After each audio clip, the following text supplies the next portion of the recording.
Innal hamdalillah nahmaduhu wa nasta'inuhu wa nastaghfiruh wa na'udzu billahi min shururi anfusina min sayyiati a'malina may yahdihillahu fala mudilla lahu wa may yudlil fala hadiya lahu wa asyhadu an la ilaha illallah wahdahu la syarika lahu wa asyhadu anna Muhammadan abduhu wa rasuluh.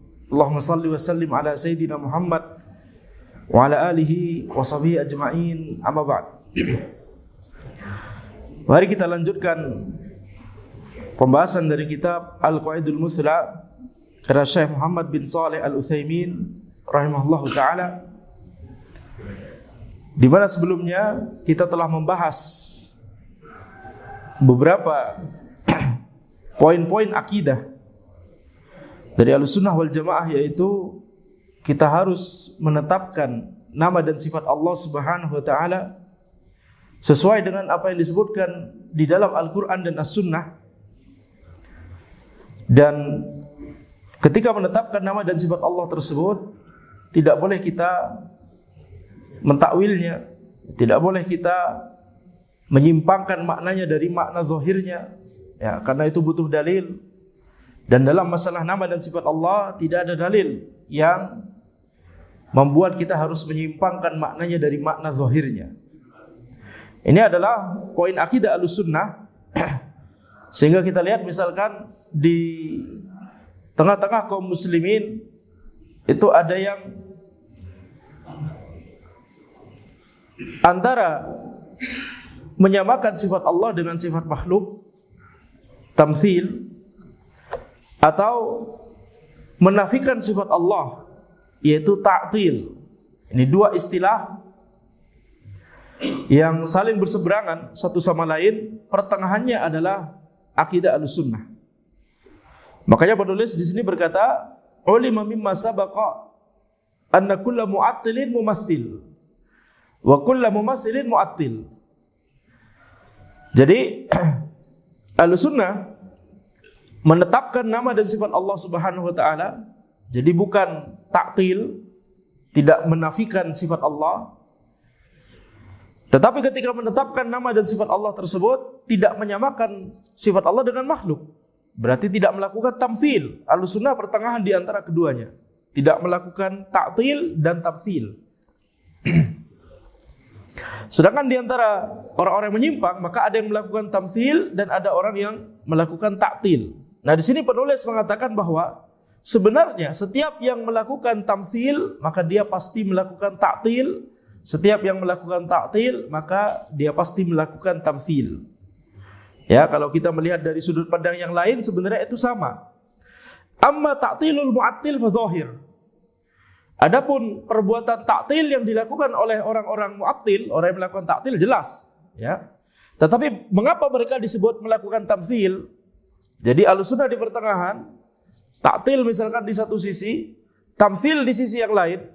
Mengapa orang yang melakukan ta'til kita katakan dia juga melakukan tamtsil, sisi kubu ekstrim sebelahnya, gitu ya, yang satunya.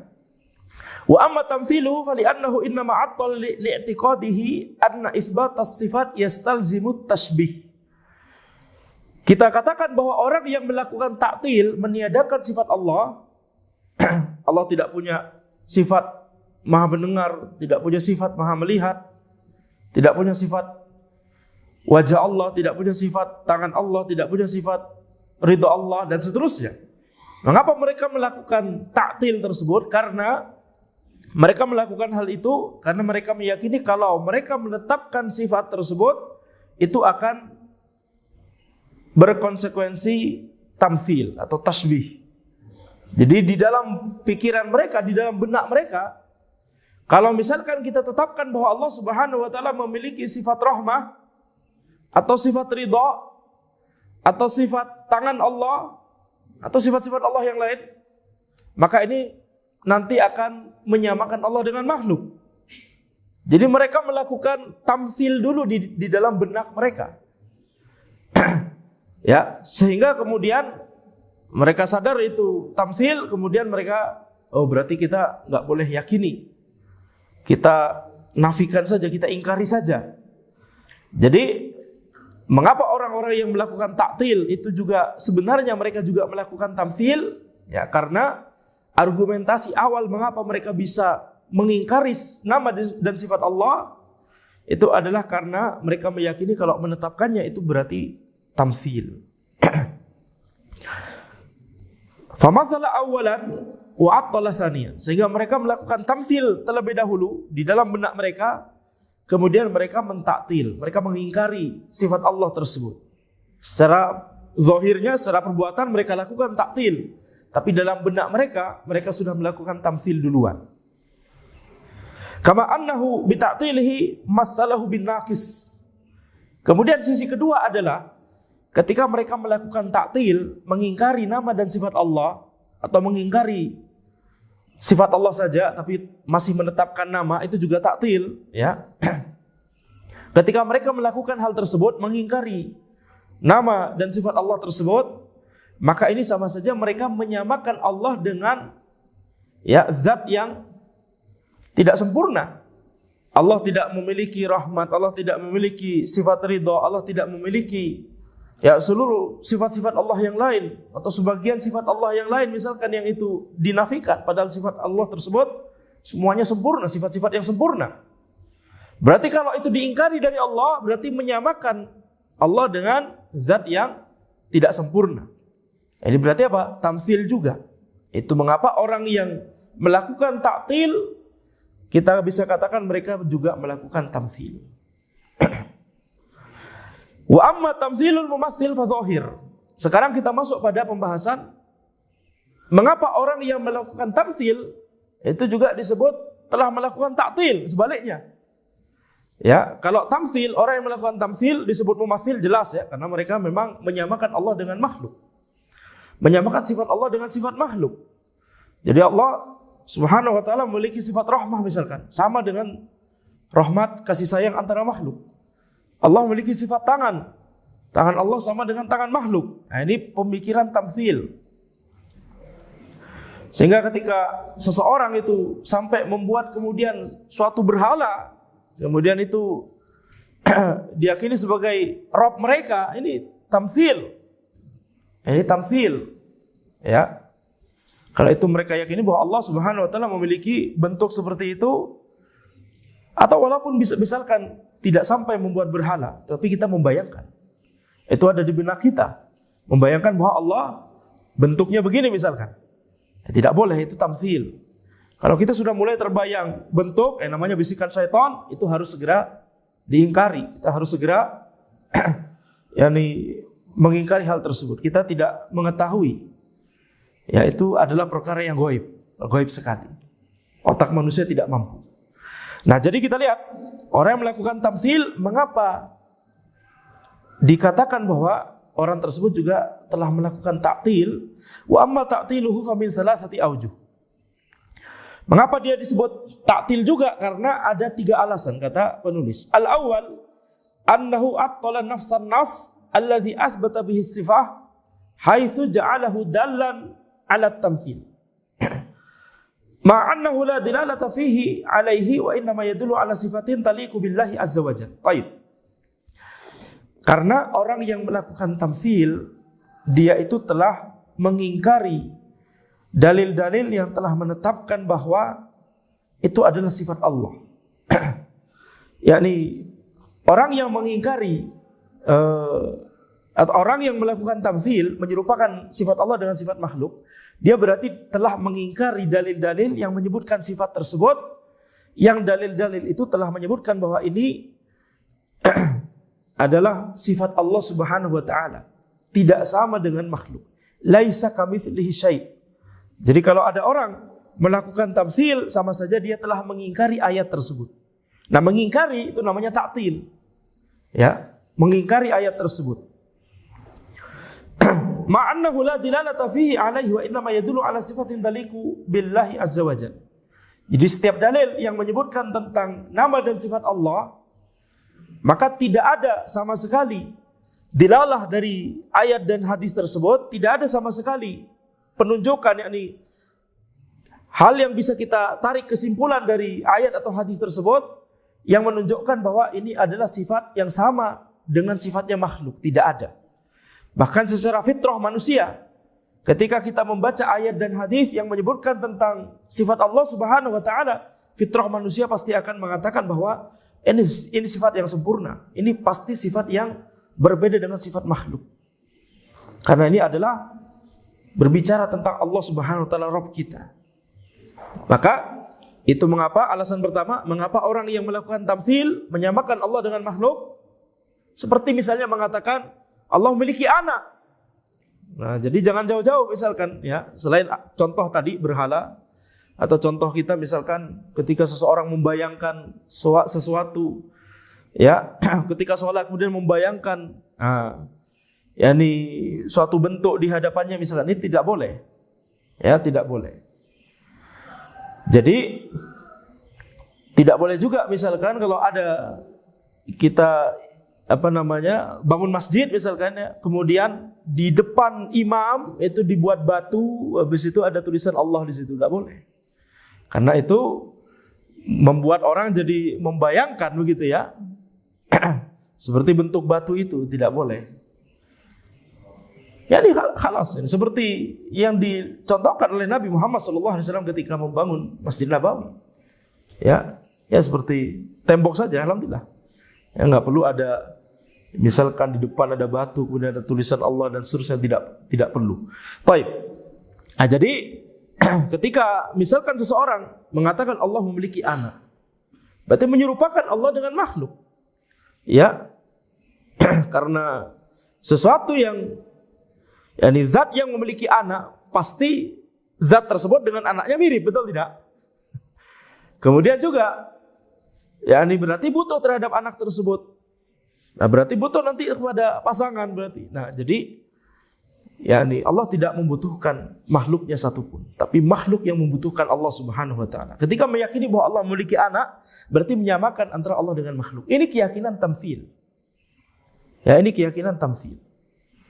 Jadi ketika meyakini hal tersebut sama saja mengingkari seluruh ayat-ayat dan seluruh hadis-hadis yang menyebutkan bahwa itu adalah sifat Allah Subhanahu wa taala, jelas berbeda dengan sifat makhluk, dan jelas-jelas mengingkari ayat Allah, firman Allah Subhanahu wa taala, laisa kamitslihi syai'. Tidak ada yang semisal, tidak ada yang serupa dengan Allah Subhanahu wa taala. Atsani, alasan yang kedua, annahu attala kulla nassin yadullu ala nafi mumatsalatillahi li khalqi.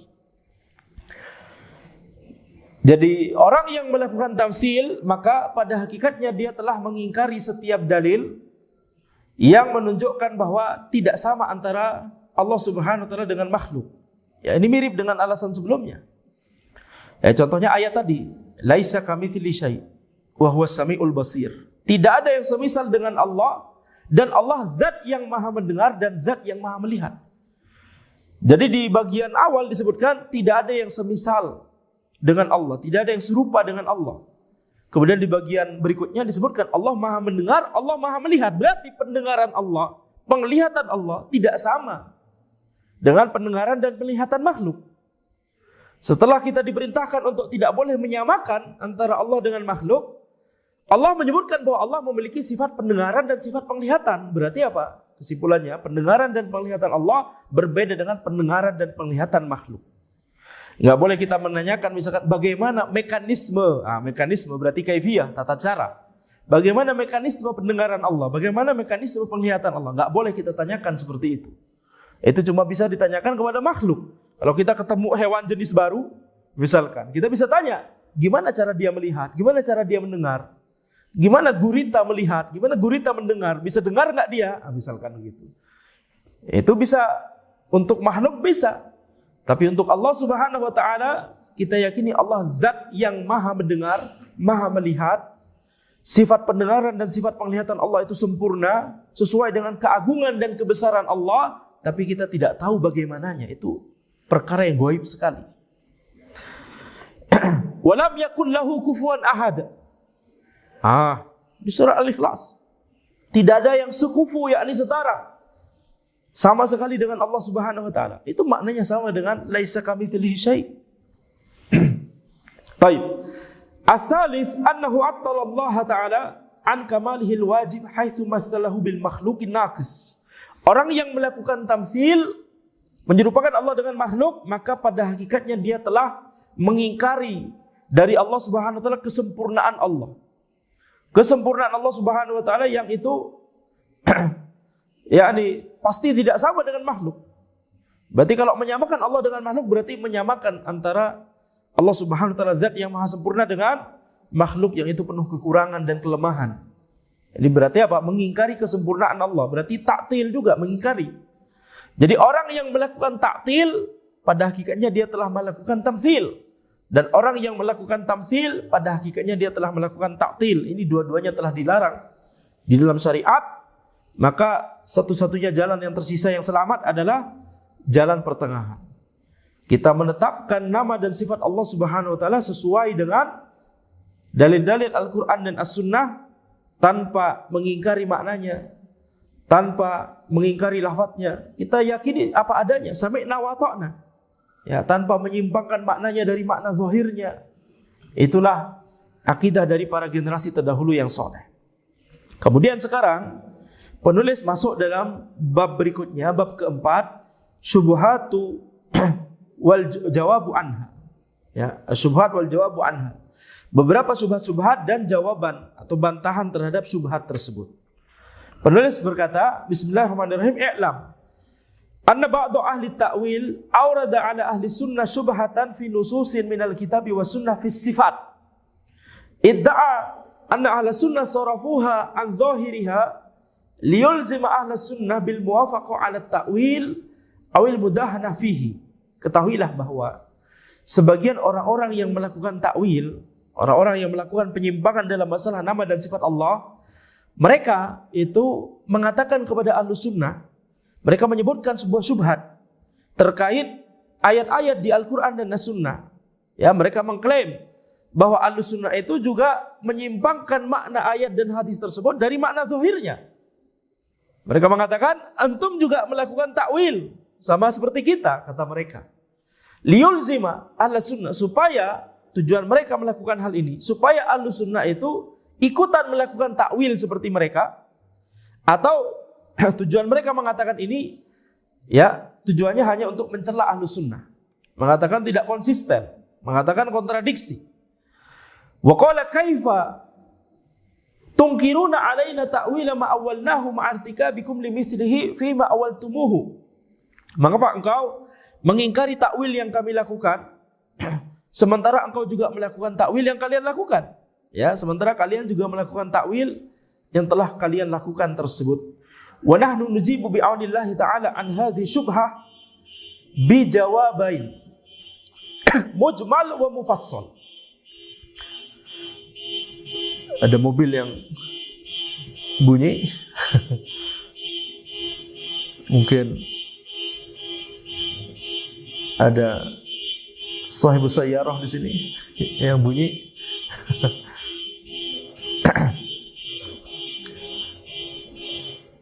Ya, alhamdulillah. Jadi kita jawab syubhat dari ahli takwil tersebut dengan dua jawaban. Jawaban yang mujmal dan jawaban yang mufassal. Jawaban yang umum dan jawaban yang terperinci. Amal mujmal fa yatalakhas fi syai'ain. Adapun jawaban yang umum, maka kita bisa ringkas dalam dua poin. Ahaduhuma, poin pertama, alla nusallima anna tafsir as-salaf laha sarfun an zahiriha. Kita tidak terima bahwa tafsirnya para generasi terdahulu yang soleh terhadap ayat dan hadis itu mencakup ada takwil di situ. Kita enggak terima. Fa inna zahiral kalam ma yatabadaru minhu minal makna. Karena makna zahir dari sebuah kalimat, dari sebuah dalil, itu adalah makna yang langsung masuk ke dalam benak kita. Itu makna zahir. Wa huwa yahtalifu bihasabis siyaq, dan itu beda-beda tergantung konteks, tergantung susunan kalimat. Wa ma yudhafu ilaihil kalam. Jadi susunan kalimatnya berbeda, maka nanti beda. Fa innal kalimat yahtalifu ma'naha bihasabi tarkibil kalam. Karena susunan kata-kata itu nanti maknanya berbeda yang nyampe ke benak kita kalau susunannya berbeda. Kalau urutan kalimatnya atau pilihan katanya berbeda, nanti makna yang masuk ke dalam benak kita juga berbeda. Makna yang pertama kali masuk, makna yang paling jelas masuk ke benak kita itulah makna zahir. Wal kalamu murakkabun min kalimat wa jumal yazharu ma'naha wa yata'ayyanu bidhammi ba'dihha ila ba'din. Dan yang namanya kalimat itu terdiri atas kata-kata yang itu bisa kelihatan maknanya, bisa langsung kita pahami maknanya, ya, ketika kata-kata tersebut itu dirangkai, disambung dengan urutan tertentu, kita bisa paham maknanya. Makna yang langsung masuk ke benak kita itulah makna zahir. Tsanihima, nanti kita contohkan insyaallah, ya. Tsanihima, poin kedua, annana law sallamna anna tafsirahum sarfun an zahiriha fa inna lahum fi dzalika dalilan minal kitabi was sunnah. Kalau kita yakni terima misalkan bahwa tafsirnya dari generasi terdahulu yang saleh itu mencakup ada takwil di situ misalkan, yakni keluar dari makna zahir, maka itu pasti karena ada dalil dari Al-Qur'an dan As-Sunnah. Karena kaidahnya adalah takwil itu baru boleh dilakukan kalau ada dalil yang menunjukkan kepada takwil tersebut. Imma muttassilan wa imma munfasilan. Antara dalil tersebut itu nyambung dengan dalil yang kita bicarakan atau dalil tersebut terpisah. Ada di ayat yang lain, di surat yang lain misalkan, atau ada di hadis yang lain. Walaysa li mujarradi syubuhat yaz'umuha as-sarif barahin wa qat'iyyat. Ya. Jadi ini tidak sekedar karena akal saja, tidak sekedar karena syubhat kemudian generasi terdahulu yang saleh kemudian melakukan takwil terhadap ayat tersebut. Yaz'umuha as-sarif barahin wa qat'iyyat, ya, padahal itu syubhat tapi kemudian orang yang melakukan takwil tersebut mengatakan bahwa ini adalah dalil. Ini adalah qat'iyyat, sesuatu yang pasti yang membuat kita harus mentakwil padahal itu syubhat. Ya, yutawassalu biha ila nafi ma athbatahu Allah li nafsihi fi kitabih aw ala lisan Rasulih sallallahu alaihi wasallam. Yang dengan syubhat tersebut dia melakukan takwil sehingga apa? Sehingga dia kemudian mengingkari apa yang telah ditetapkan oleh Allah di dalam Al-Qur'an dan apa yang telah ditetapkan oleh Rasulnya sallallahu alaihi wasallam. Jadi kalau misalkan kita katakan itu memang adalah menyimpangkan dari makna zahirnya, kita katakan generasi terdahulu yang saleh tidak akan melakukannya kecuali pasti ada dalil. Ini poin kedua. Wa ammal mufassal, adapun jawaban terperinci, fa ala kulli nassin uddu'iya anna salaf sarafuhu an zahirihi wal numassil bil amsilah at-taliyah.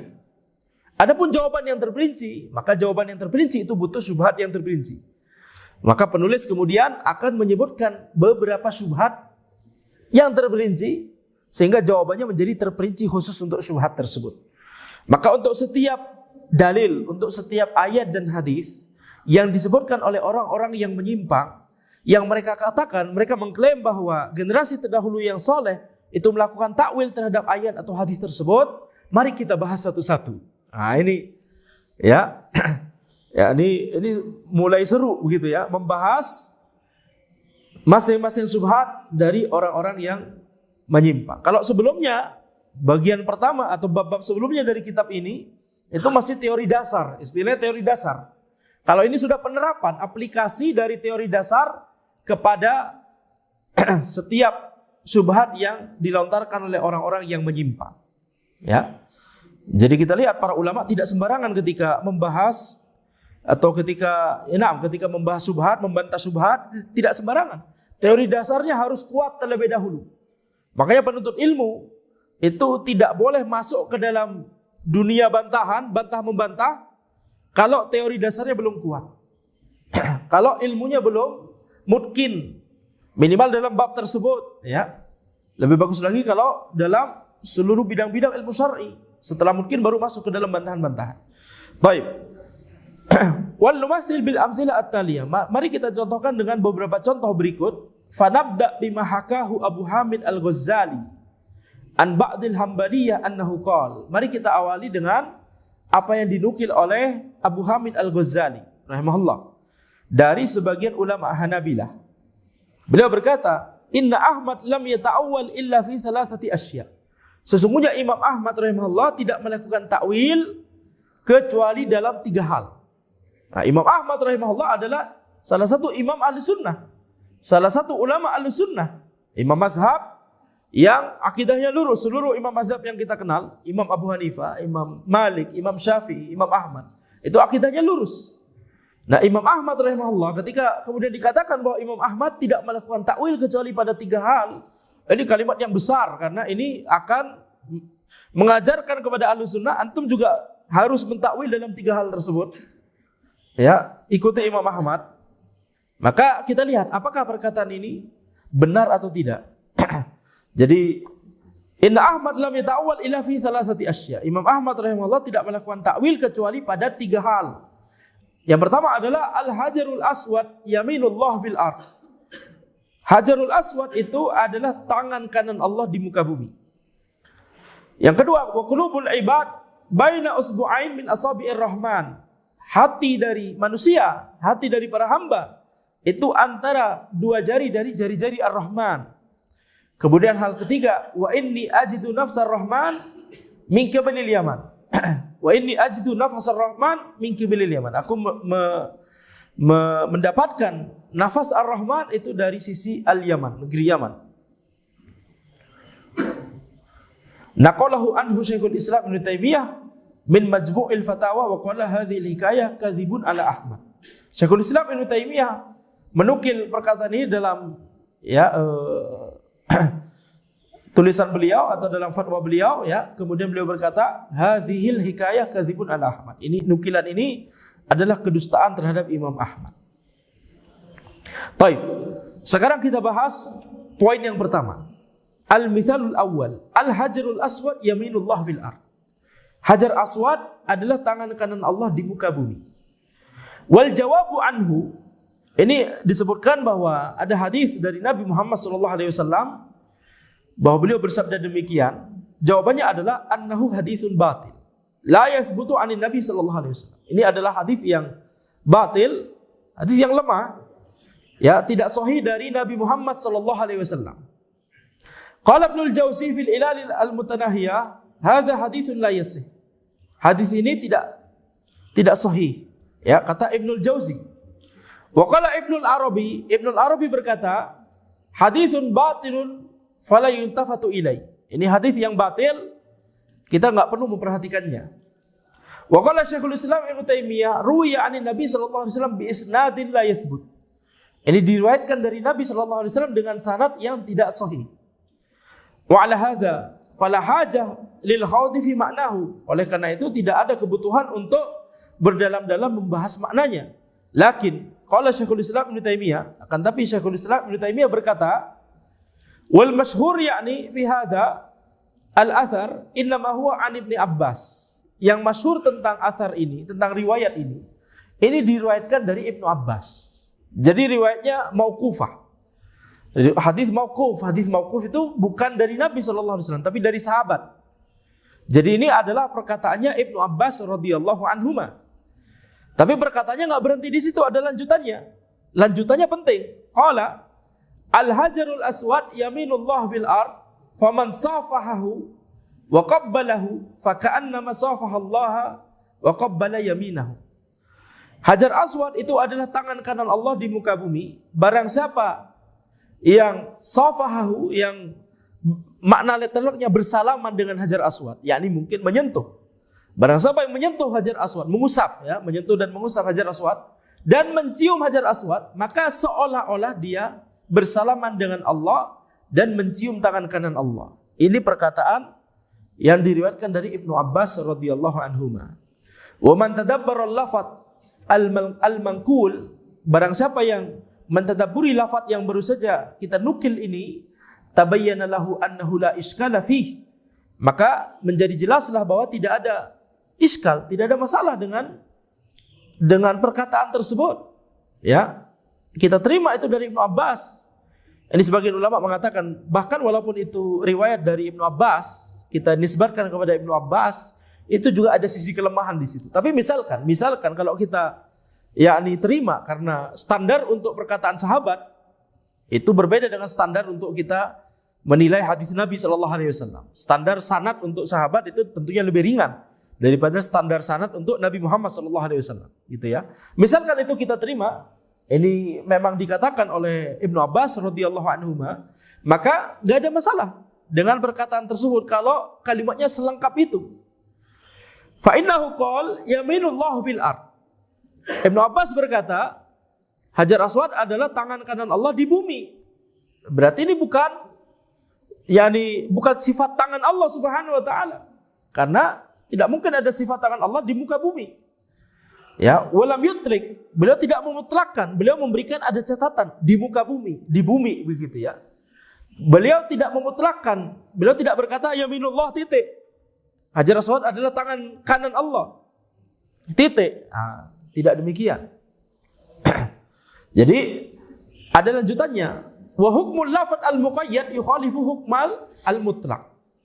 Lafadz yang ada catatan tambahan itu tentunya beda dengan lafadz yang enggak ada catatan tambahan. Kalau misalkan riwayatnya Hajar Aswad adalah tangan kanan Allah, titik.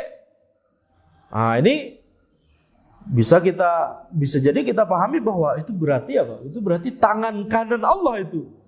Ya, batu hitam yang kita lihat itu tangan kanan Allah berarti. Berarti ada sifat Allah yang bisa kita lihat berarti. Tapi kalau misalkan disebutkan ada lanjutannya, tangan kanan Allah di bumi. Ya.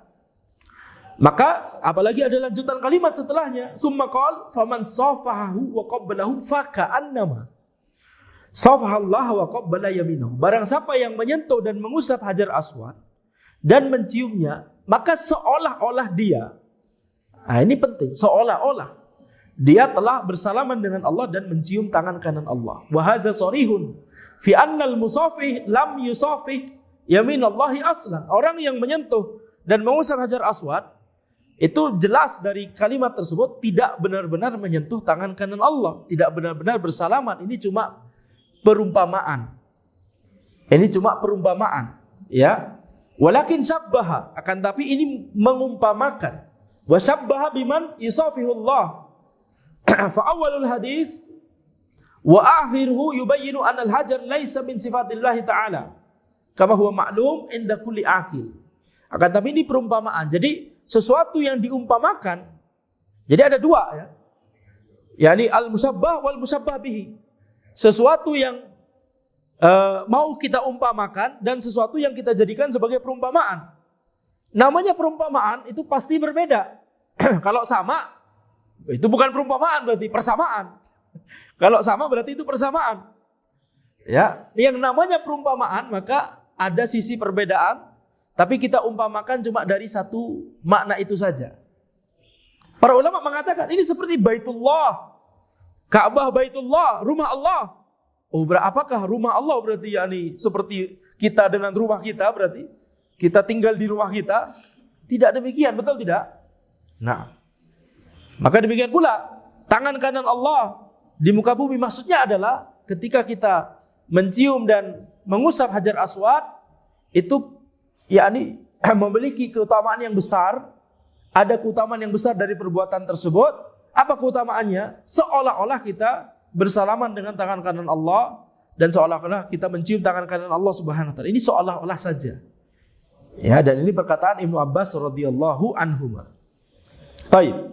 Jadi dari sini kita simpulkan tidak boleh ini kemudian kita klaim bahwa ini para ulama generasi terdahulu juga melakukan takwil. Ya, ketika para ulama generasi terdahulu misalkan mengatakan bahwa sifat tangan Allah tidak bisa kita bayangkan. Bagaimana dengan hadis Hajar Aswad, yaminullah, Hajar Aswad adalah tangan kanan Allah. Kemudian antum mengatakan tidak bisa dibayangkan, berarti antum telah mentakwil hadis ini. Karena makna zahir dari hadis ini adalah yaitu tangan kanan Allah, itu Hajar Aswad itu. Ya, maka kita katakan itu bukan yang dimaksud oleh riwayat tersebut. Kalaupun kita terima itu dari Ibnu Abbas, itu bukan yang dimaksudkan oleh Ibnu Abbas dalam riwayat tersebut.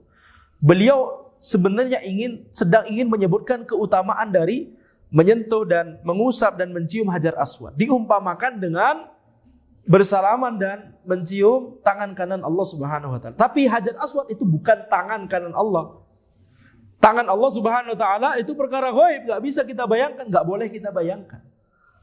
Baik. Kalau kita bayangkan bahwa tangan Allah itu adalah berbentuk seperti itu, Hajar Aswad dari batu, sekarang warnanya hitam, dulunya putih, disebutkan di hadis, ya, hadis yang lain. Kalau kita bayangkan tangan Allah seperti itu, ini namanya tamtsil nanti, tasbih, menyerupakan.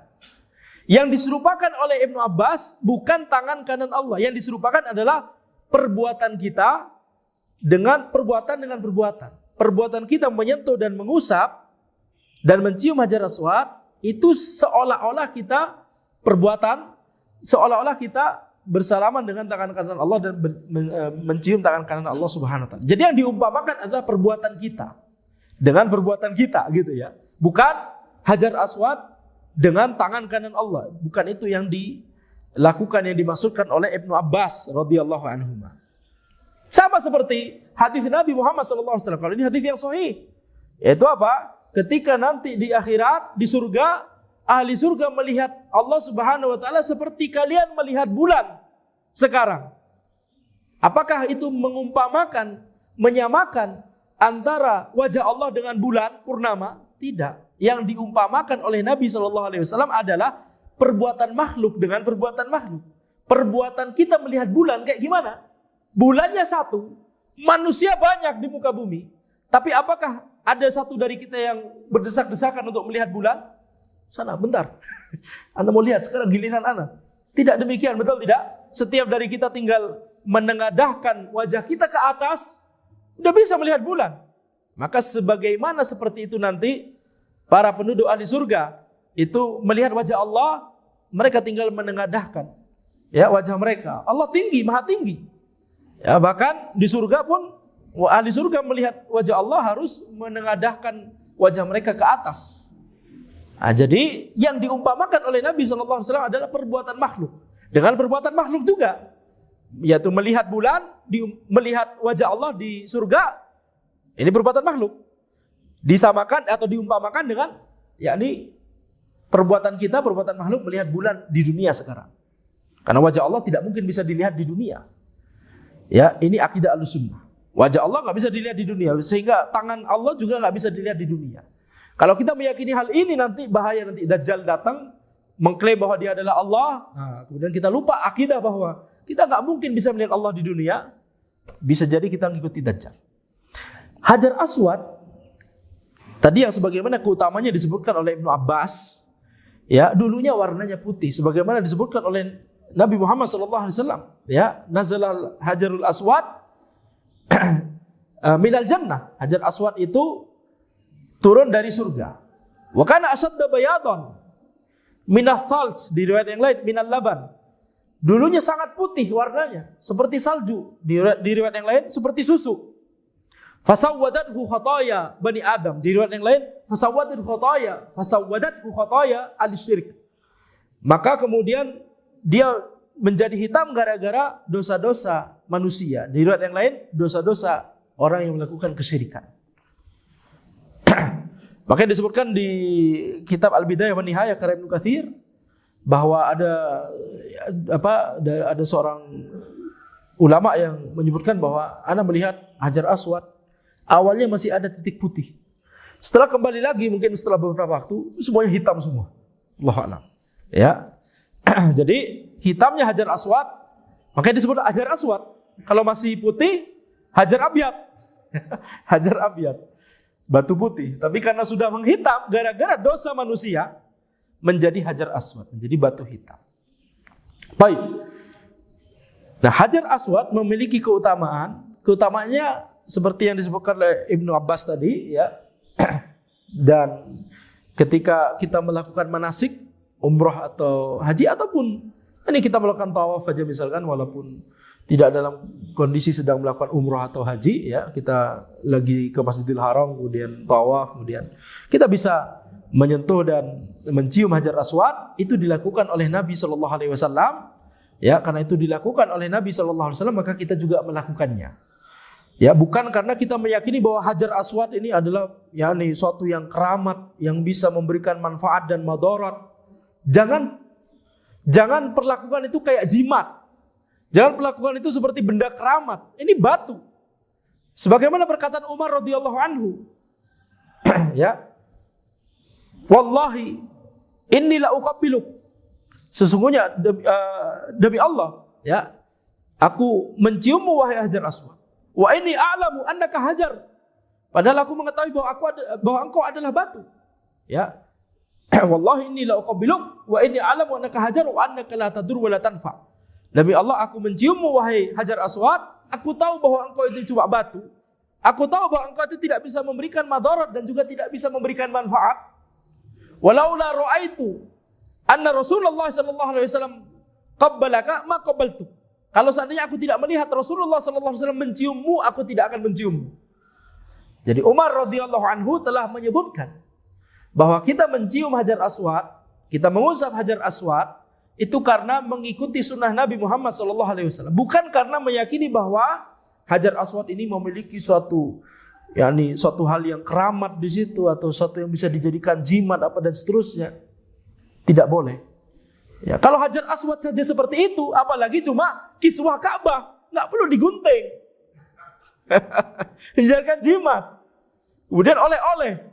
Sampai ke Indonesia digunting lebih kecil lagi. Untuk ini ya uang. Nggak boleh seperti itu. Ya, tidak boleh. Jadi tidak untuk digunting itu. Ya cuma untuk hiasan Ka'bah, menutupi Ka'bah. Itu namanya kiswah. Namanya aja kiswah. Ya, menutupi Ka'bah. Ya, jadi nggak ada hal yang keramat sama sekali di situ. Kalau Hajar Aswad saja kita nggak boleh meyakini itu sebagai benda keramat. Apalagi kiswah Ka'bah, nggak perlu digunting, ya. Nah, jadi ini adalah ini dalil pertama atau riwayat pertama ya yang diklaim oleh orang-orang yang menyimpang bahwa Ahlussunnah itu melakukan takwil terhadap riwayat ini, padahal realitanya adalah tidak seperti yang mereka persangkakan. Nah, berikutnya insya Allah kita akan bahas ya beberapa riwayat-riwayat yang lain yang itu diklaim bahwa Ahlussunnah melakukan takwil di situ, padahal sebenarnya tidak. Nah, tapi itu butuh bantahan terperinci untuk riwayat khusus tersebut. Jadi setelah kita tahu teori dasar, setelah kita tahu kaidah umum, kita harus tahu hal-hal yang khusus, syubhat-syubhat yang khusus kita harus tahu bantahannya. Karena sebagian orang selama ini sudah diajarkan prinsip dasar, kaidah umum, tapi kemudian dilontarkan satu syubhat terkait satu dalil yang itu sebenarnya kalau dia pikirkan sebenarnya sudah bisa dijawab dengan kaidah umum yang selama ini dia telah pelajari. Tapi karena dia termakan oleh satu syubhat ini, seluruh kaidah umum yang selama ini dia telah pelajari seolah-olah buyar semua. Sebagian orang demikian. Ya, sehingga dia sudah lama ngaji, 10 tahun, 20 tahun, 30 tahun, kena satu syubhat, seolah-olah yang telah dia pelajari selama ini buyar semua. Padahal kalau dia bertanya kepada para ulama kemudian bisa menunjukkan ini bantahannya mudah. Antum kan sudah belajar kaidah umum ini, terapkan kepada masalah ini, selesai itu jawabannya.